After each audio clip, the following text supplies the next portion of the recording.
Bonjour à tous. Aujourd'hui, nous allons voir une méthode comment lire et construire un diagramme en barre. Tout d'abord, le but d'un diagramme en barre va être de comparer très rapidement des résultats, c'est-à-dire voir ce que j'ai le plus, voir ce que j'ai le moins, par exemple, ou voir ce qui est égal.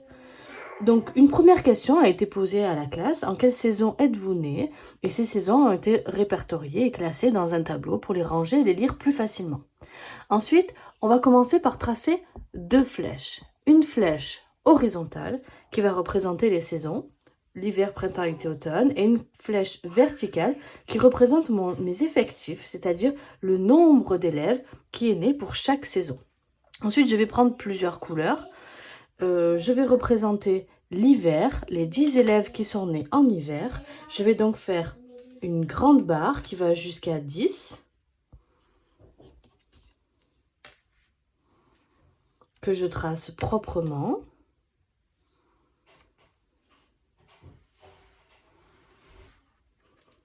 Pour le printemps, je vais faire une petite barre qui ne monte que jusqu'à 4. Et je ne passe pas à travers celle de l'hiver.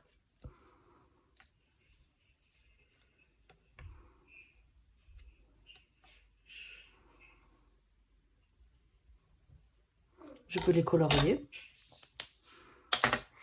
Pour l'été, je vais faire une barre qui monte jusqu'à 10. Et je ne passe pas à travers les autres.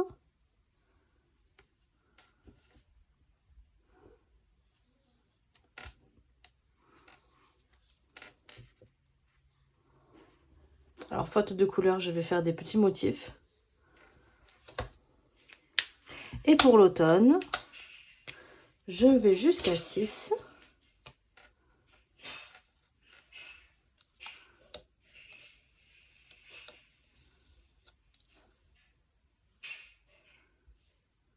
Et je peux donc ainsi comparer plus rapidement, plus facilement, sans regarder exactement le nombre. Je peux dire très vite que j'ai autant d'élèves qui sont nés en hiver et en été. Et que là où la saison où j'ai le moins d'élèves qui sont nés, c'est au printemps, puisque c'est ma barre la plus petite.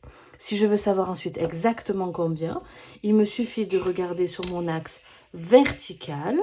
Le nombre d'élèves qui sont nés au printemps est 4. Le nombre d'élèves qui sont nés en hiver et en été sont les mêmes et sont 10. Voilà comment est-ce qu'on lit un diagramme en barre. J'espère que cela vous a été utile et je vous dis à très bientôt pour une nouvelle vidéo.